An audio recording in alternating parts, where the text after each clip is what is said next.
पुढच्या बातमीकडे मुंबईत कबूतरखाने बंद झाल्यानंतर जैन समाजाकडून आज अन्ना वाचून मृत्यू पावलेल्या कबुतरांना श्रद्धांजली अर्पण करण्यासाठी धर्मसभेचं आयोजन करण्यात आलंय आणि या सभेत कबूतरखाने सुरू व्हावेत यासाठी लढा उभारला जाणार आहे। सकाळी 9 वाजता दादरमधील योगी सभागृहात होणाऱ्या या धर्मसभेत पुढची दिशा ठरवली जाणार आहे।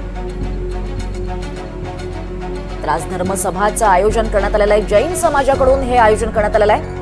मुंबईतले कबूतरखाने बंद झाल्यानंतर जैन समाजाकडून आज अन्ना वाचून मृत्यू पावलेल्या कबुतरांना श्रद्धांजली अर्पण केली जाईल। अधिक माहिती घेऊयात आमच्या प्रतिनिधी जुई जाधव यांच्याकडून। जुई, कशा पद्धतीची ही धर्मसभा होणार आहे?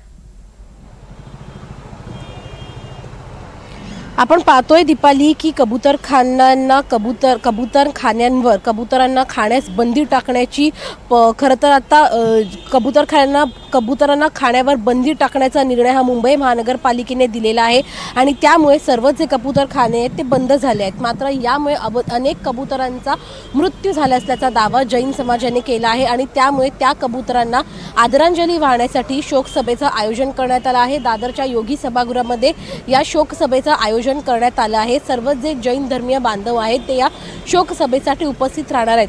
कबुतरांना खाणं न दिल्यामुळे त्यांच्यावर ही वेळ आली आहे आणि ते मृत्युमुखी पडले असल्याचा दावा या जैन बांधवांनी केला आहे आणि त्यामुळे त्यांना आदरांजली वाहण्यासाठी या शोकसभेचं आयोजन करण्यात आलं आहे। त्या व्यतिरिक्त जी पुढची भूमिका असणार आहे त्यांच्या आंदोलनाची ती देखील दिशा या सभेमध्ये त्यांच्याकरवे ठरवली जाणार आहे। दीपाली, निश्चितच जुई, यावर आपलं लक्ष असेल। धन्यवाद या सविस्तर माहितीसाठी जुई।